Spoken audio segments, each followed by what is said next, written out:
नमस्कार प्रोग्रामर्स, एक बार फिर से स्वागत है हे सुशील यूट्यूब चैनल पे। तो अभी हम प्रीवियस वीडियो में बात कर रहे थे कि कैसे हमने एक ट्रांजैक्शन टेबल बनाया और हमने पासबुक के हिसाब से इस ट्रांजैक्शन पेज को बनाया और इसमें विड्थ को 60% हटाना था हमको, जिसकी वजह से ये स्टार्ट से लेकर एंड तक पूरा कवरअप नहीं कर रहा था। तो इतना काम हो चुका था। इसमें हम कुछ और डमी डेटा डालकर इसको थोड़ा सा और अच्छे से ट्राई कर लेते हैं। डमी डेटा का मतलब क्या है, ये एक टीआर है। इसी तरीके से हम कुछ मल्टीपल टीआर यहाँ पर लेते हैं, ठीक है, और इसी को हम यहाँ पर एक बार रिफ्रेश करके देख लेते हैं। दिख रहा है डेटा इतना सारा आ रहा है, ठीक है, मतलब कि यहाँ तक का काम हो चुका है। लेकिन सवाल ये है कि मैंने प्रीवियस वीडियो में आपको होमवर्क दिया था कि आप खुद से ट्राई करो कि जब भी कभी एक क्या कहते हैं कस्टमर का ट्रांजैक्शन की हिस्ट्री को सर्च किया जाता है और उसको जो भी रिक्वेस्ट किया जाए, चाहे यहाँ पर जो दिख रहा हो या डेट फिल्टर के थ्रू हम जो भी ट्रांजैक्शन लेकर आ रहे हैं, हम वो एक्चुअल डेटा अपने इस ट्रांजैक्शन वाले पेज पर लाना चाहते थे। तो मुझे उम्मीद है कि आप में से कुछ लोगों ने ट्राई किया होगा, बाकी हम अभी इसको खुद से ट्राई करके देखेंगे। लेकिन यहाँ पर अभी कुछ चीज़ें और रह जाती हैं, जैसे कि ट्रांजैक्शन आ तो रहे हैं लेकिन इनमें बहुत ज़्यादा स्पेस आ रहा है। प्लस यहाँ पर जो ये लाइन आ रही है, ये लाइन ठीक है, ये लाइन से कोई दिक्कत नहीं है, लेकिन ये स्पेस कुछ ज़्यादा आ रहा है। इस स्पेस को पहले हम हटाते हैं।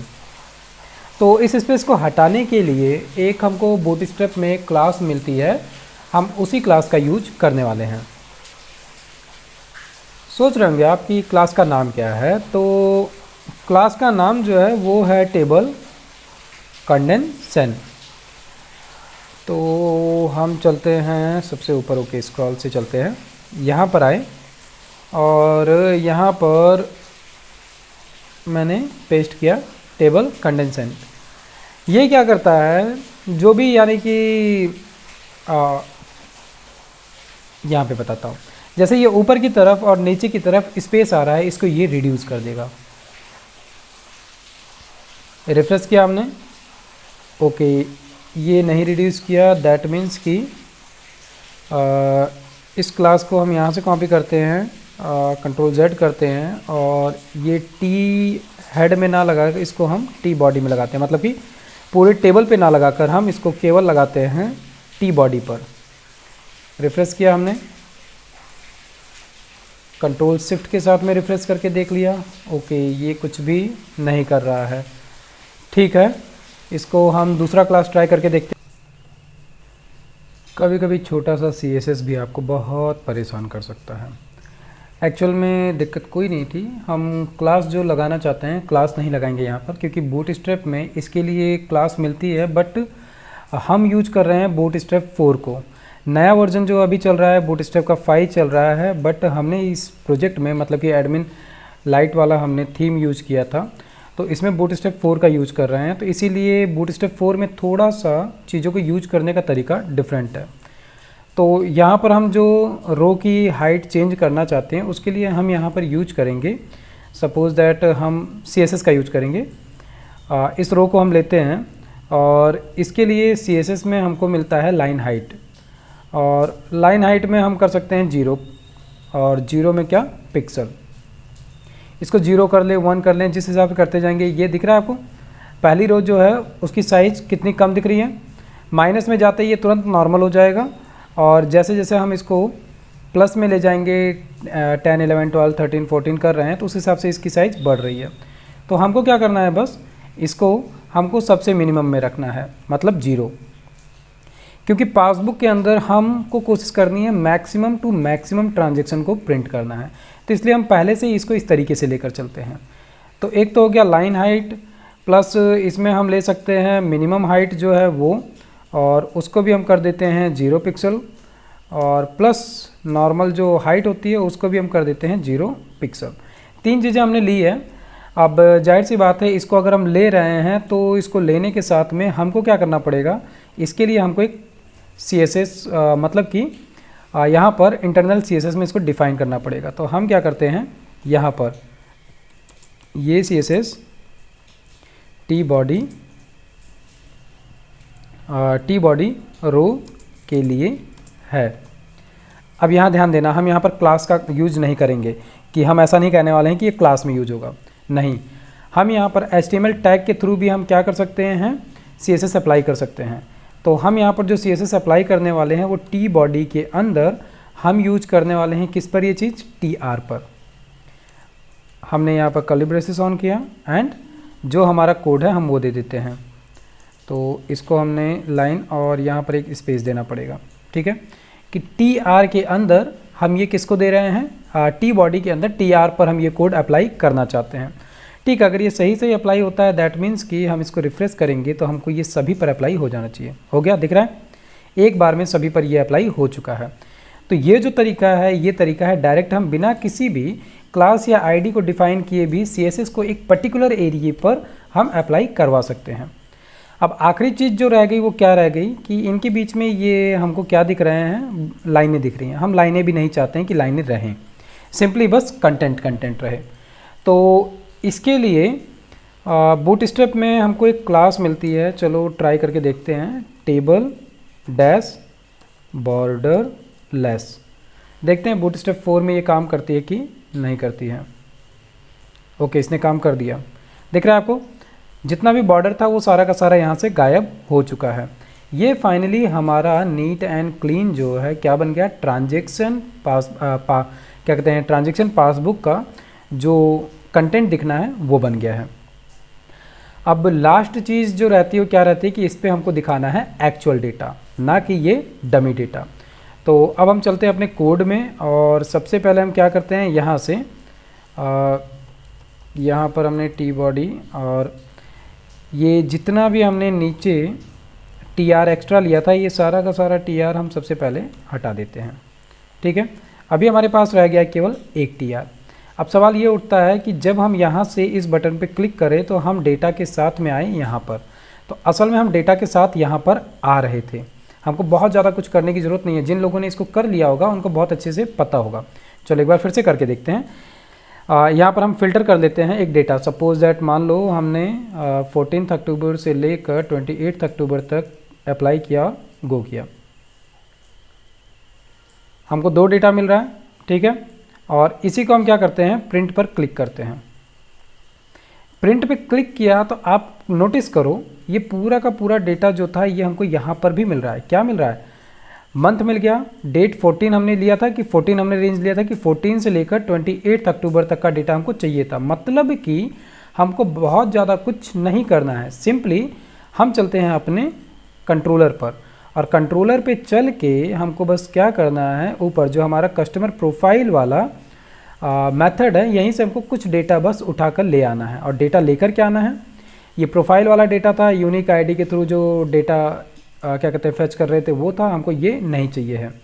यहाँ से हमको चाहिए था डेट रेंज, और ये डेट रेंज हम ले रहे थे किसके थ्रू, जो URL में हमको डेटा मिल रहा था उससे।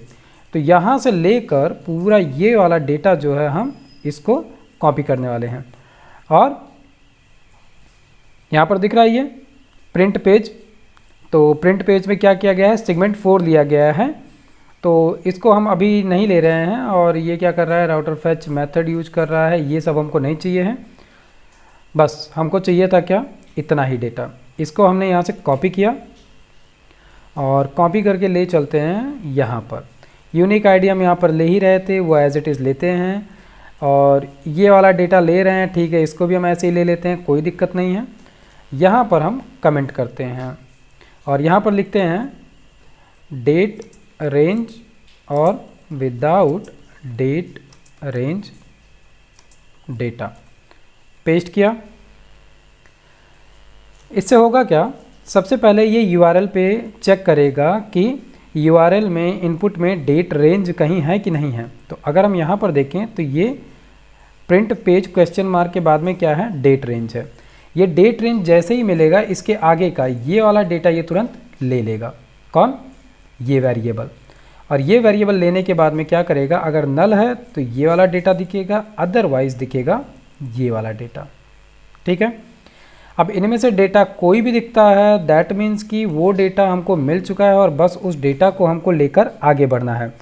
तो यहाँ पर अगर ध्यान दो तो डेटा और डेटा के अंदर कस्टमर ट्रांजैक्शन जो है इसी के अंदर हम सारा डेटा लेकर आए हैं।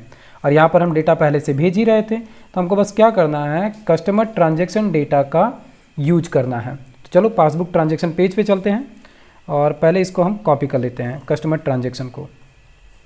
यहाँ पर आए हम चाहें तो इस TR से पहले यहाँ पर हम इस डेटा को प्रिंट करके चेक भी कर सकते हैं, या फिर हमको चेक करने की ज़रूरत क्या है, हम सिंपली इस डेटा को यहाँ पर भी चेक कर सकते हैं। जैसे यहाँ पर ये चीज़ चेक किए थे हम पहले, तो बस यहाँ पर यूज़र की जगह पे हम कर देते हैं कस्टमर ट्रांजैक्शन, और एक बार यहाँ पर हम रिफ़्रेश करते हैं, या फिर हम ऐसा करते हैं इस पेज को एक बार फिर से क्लिक करके ले लेते हैं इसलिए। ठीक है, 2 डेटा आ रहा है, यहाँ पर हमको ये दिख भी रहा है कि डेट यहाँ पर है, नोट यहाँ पर, क्रेडिट, डेबिट और टोटल है, और यहाँ पे हमको सारा डेटा मिल गया है ट्रांजैक्शन वाला। ठीक है, तो अब हमको बस करना क्या है, ये ट्रांजैक्शन डिटेल्स की जो भी फील्ड है उसको हमें यहाँ पर फिलअप कर देना है, और ये सारा का सारा काम एक लूप के अंदर होगा। तो हमको यहाँ पर एक लूप बनाना पड़ेगा। ठीक है, चलो पहले हम लूप बनाते हैं। PHP और PHP यहाँ पर हम इस तरीके से लेते हैं, कंडीशन ले लेते हैं कि इफ़, और इफ़ डॉलर के साथ में हम लेते हैं कस्टमर ट्रांजैक्शन, और एट द रेट के साथ में लेते हैं इफ़ कस्टमर ट्रांजैक्शन। देन हम आते हैं फॉर ईच लूप के अंदर, फॉर ईच, और फॉर ईच में हम लेते हैं dollar customer transaction as dollar की। ठीक है, या हम डायरेक्ट वैल्यू ले लेते हैं, वैल्यू एंटर किया हमने यहाँ पर। अब यहाँ पर हमको डेटा अगर मिल रहा है, दैट मीन्स कि हमको बस करना क्या है, यहाँ पर हमने PHP को बंद किया, और यहाँ पर हमने फिर से PHP को ऑन किया, और यहाँ पर हम दे देते हैं मैसेज किसके लिए कि ये एंड फॉर ईच, और ये हो गया हमारा एंड इफ़ लूप। और इतना कोड हम यहाँ से कट करेंगे, कट करके इसको ले चलते हैं TR के बाद में यहाँ पर पेस्ट कर देते हैं। ठीक है, क्योंकि हमको इस पूरे के पूरे TR को मल्टीपल टाइम घुमाना है, हम एक ही TR में multiple time multiple data show कराने वाले हैं। तो अभी के लिए केवल हम एक डेटा को यहाँ से शो कराएंगे, बाकी फिर हम बाद में करेंगे। तो यहाँ पर अगर हम नोटिस करें तो 0 इंडेक्स 1 इंडेक्स ये कंटिन्यूस चेंज हो रहा था, तो अब वो क्या कहते हैं इंडेक्स चेंज होगा नहीं, क्योंकि हम डायरेक्ट वैल्यू ले रहे हैं। तो यहाँ पर हम थोड़ा सा डेट को चेक करके देखते हैं, एक डेटा देकर देखेंगे पहले कि ये सही से दे रहा है कि नहीं। डॉलर वैल्यू, और वैल्यू के अंदर एरे फॉर्म में हम डेटा ले लेते हैं, suppose that unique ID, unique ID लिया हमने। ठीक है, और एक बार इसी को हम रिफ़्रेश करके चेक करेंगे, लेकिन इसके लिए हमको क्या करना पड़ेगा, इसको हमें कमेंट करना पड़ेगा। कमेंट कर दिया, अभी हमने यूनिक आईडी दी है, मतलब कि 2 बार हमको यूनिक आईडी दिखनी चाहिए। कहाँ पर, यहाँ पर रिफ़्रेश करते हैं तो 2 बार यूनिक आईडी दिख रही है। ठीक है, मतलब कि डेटा जो हमको चाहिए था जिस फॉर्म में, उसी फॉर्म में मिल रहा है। तो अब हमको कुछ नहीं करना है, सिंपली इस डेटा को यहाँ पर शो करवाना है। तो चलो फटाक से इसको शो कराते हैं। यहाँ पर हमको डेट चाहिए था, तो डेट के लिए हम क्या ले रहे थे, यहाँ से date date date created date ये है। अभी इसमें थोड़ा सा चेंजेस करना पड़ेगा, तो क्रिएटेड डेट हो गया, और ये वाला जो कंटेंट है ये एक्चुअल में हम कॉपी पेस्ट करेंगे यहाँ पर। एक काम कर सकते हैं, इन सभी को एक बार में ही डिलीट कर देते हैं। ठीक है, और बात बच गई ये, और इन सभी पे एक बार में पेस्ट करते हैं, एंड इसको कर देते हैं ब्लैंक। ठीक है, अब ठीक है, अब फटाफट हम डेट ले सकते हैं। इसके बाद में हमको नोट लेना है, नोट हमारा ये रहा, नोट में अभी कुछ नहीं है। ठीक है, नोट के बाद में हमको अमाउंट लेना है, क्रेडिट या डेबिट वाला। तो यहाँ पर एक कैप आ गया है, कैप क्या आया है, अमाउंट को तो लेकर चलते हैं अभी के लिए हम। अभी आपको कैप भी पता चलेगा कि दिक्कत क्या होने वाली है। अमाउंट हो गया, और इसमें भी फिर जाएगा अमाउंट ही, और यहाँ पर जाएगा टोटल, टोटल ये रहा टोटल। ठीक है, इतना हो गया। अब फाइनली हम क्या करते हैं, इसको एक बार रिफ्रेश करते हैं। ठीक है, डेटा तो मिला लेकिन थोड़ा अजीब तरीके से मिला है, जाहिर सी बात है अजीब तरीके से मिलेगा क्योंकि नोट हमने किसी में दिया नहीं था, इसलिए नोट हमको कुछ मिला नहीं है। क्रेडिट और डेबिट में दिक्कत क्या हुई है, क्रेडिट यहाँ 15,000 दिख रहा है, यहाँ पर भी दिख रहा है, यहाँ पर भी दिख रहा है, यहाँ पर भी दिख रहा है, तो कुछ कुछ गड़बड़ी हुई है। मतलब यहाँ पर भी सेम अमाउंट है, यहाँ पर भी सेम है, यहाँ पर भी। अब जाहिर सी बात है हमने अमाउंट केवल दिया है इसलिए, तो शायद आपको समझ में आया हो कि दिक्कत क्या है। चलो हम इसको यहाँ समझते हैं। दिक्कत ये है कि हमने हमारा डेटाबेस का जो टेबल बनाया था उसमें हमने फील्ड केवल एक ही लिया था, अमाउंट, और इस अमाउंट को हम हमेशा सेग्रीगेट कर रहे थे, मतलब डिफ्रेंशिएट कर रहे थे किससे, जो हमारा पेमेंट क्या कहते हैं पेमेंट मोड था। पेमेंट मोड अगर सी था दैट मीन्स कि ये 15,000 क्रेडिट है। पेमेंट मोड यहाँ पर अगर डी है दैट मीन्स कि ये 10,000 डेबिट है। टोटल अमाउंट हमने क्या किया था, जो कुछ भी आ रहा था उसको हमने टोटल किया था। जैसे यहाँ पर 15,000 था, उससे पहले 1,000 बहुत पहले किया गया था, तो ये सब मिलाकर 16,000 हुआ था, और फिर इसी को डेबिट कर लिया गया 10,000, तो बच गया 6,000, मतलब टोटल अमाउंट अभी बचा है 6,000। तो प्रॉब्लम क्या है, प्रॉब्लम ये है कि हमको यहाँ पर अगर जब भी डेबिट किया गया मतलब क्रेडिट किया गया तो डेबिट वाली जगह ब्लैंक रहेगी, और अगर जब भी कभी डेबिट किया गया है तो क्रेडिट वाली जगह ब्लैंक रहेगी, क्योंकि एक साथ क्रेडिट या डेबिट में से कोई एक ही काम होगा, दोनों एक साथ नहीं हो रहा है। एक चीज़ ये। दूसरा प्रॉब्लम क्या है, यहाँ पर ये जो डेट आ रही है, डेट के साथ में ये टाइमिंग आ रही है, ये नहीं चाहिए। और प्लस इंडिया में जो फॉर्मेट यूज किया जाता है डेट के लिए वो क्या है, सबसे पहले यहाँ पर रहता है डे, फिर मंथ और फिर ईयर, तो इसको भी हमको सही करना है। प्रॉब्लम आपको समझ में आ गई होगी, तो आप वीडियो को एक बार पॉज करिए और खुद से इसको करने का ट्राई करिए, अदरवाइज इसको हम यहाँ पर खुद क्या कहते हैं आगे ट्राई करके देखते हैं। तो एक एक करके करते हैं। सबसे पहले बात करते हैं इस डेट की। तो अगर आपको याद हो, इस डेट को हमने कस्टमाइज़ किया है पहले भी, और पहले कब किया था, ये दिख रहा है, यहीं पर हमने किया था कि डेट रेंज हम ले रहे थे कि डेट है और STR क्या था किसको, जो भी हमारा डेट आ रहा था उसको। लेकिन हम इसके थ्रू नहीं करने वाले हैं, क्योंकि यही सेम काम हमने यहाँ पर भी किया है, दिख रहा है। तो ये क्या है, डेट वाला मेथड है, इसमें YMD के फॉर्म में लिया गया और STR टू टाइम मतलब कि कन्वर्ट किया गया किसको, जो एक स्ट्रिंग मिल रही थी उसको। तो इसी को हम अभी के लिए कॉपी करते हैं और लेकर आते हैं यहाँ पर।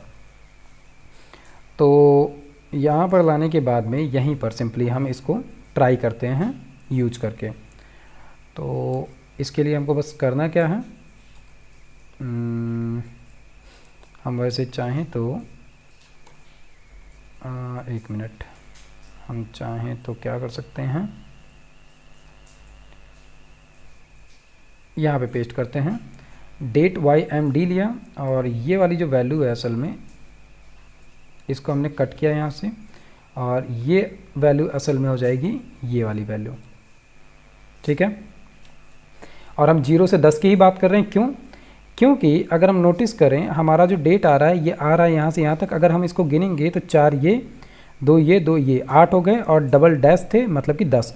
तो 0 से 10 हमने रेंज एकदम सही ले रखी है, 0 से 10 ले रखा है, और यहाँ पर बस हमको चेंज क्या कर देना है, यहाँ पे हो जाएगा D, यहाँ पर हो जाएगा M, और यहाँ पर हो जाएगा Y।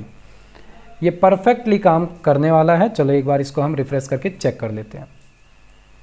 देख रहा है 17 तारीख 10वां महीना 2021, मतलब कि इसने सही काम किया, जो डेट था उसको इसने मॉडिफाई कर दिया है। इसी तरीके से अब दूसरी चीज़ पे आते हैं। नोट कुछ है नहीं, इन केस अगर नोट कुछ नहीं है तो हम वहाँ पर कुछ भी नहीं दिखाने वाले हैं। और अब बात आती है अमाउंट की, कि अमाउंट अगर क्रेडिट है तो क्रेडिट दिखाना है, और डेबिट है तो केवल डेबिट दिखाना है, और उसकी जगह पर कुछ और नहीं दिखाना है। इसके लिए मैं आपको हिंट देता हूँ। हमको PHP में एक ऑपरेटर मिलता है जिसका नाम है टर्नरी ऑपरेटर। वो क्या करता है, शॉर्टकट तरीके से इफ़ एल्स का यूज करता है, और वही हमको यहाँ पर यूज करना है। तो टर्नरी का यूज करने के लिए हम क्या करेंगे, ये हमारा अमाउंट है, इसको हमने लिया ब्रैकेट के अंदर, और यहाँ पर हम क्या करेंगे, कंडीशन देंगे। कंडीशन क्या होने वाली है हमारी, हमने पेस्ट किया, और यहाँ पर असल में अमाउंट ना होकर क्या होगा, यहाँ पर हम सबसे पहले क्या चेक करने वाले हैं, पेमेंट मोड को, कि अगर पेमेंट मोड जो है वो C है तो हम यहाँ पर क्या देंगे कि अगर dollar value payment mode equal to है क्या, C के, और ये C जो है ये कैपिटल में आ रहा है, कैपिटल C। तो अगर ऐसा है तो हम क्या करने वाले हैं, यहाँ पर हम यहाँ पर देंगे क्वेश्चन मार्क, और क्वेश्चन मार्क के बाद में यहाँ पर हम क्या करेंगे, क्वेश्चन मार्क के बाद में यहाँ पर हम पेस्ट करेंगे किसको, अमाउंट को।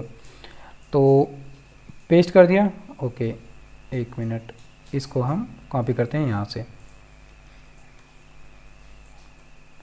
इसको हमने यहाँ पर लिया, पेस्ट कर दिया।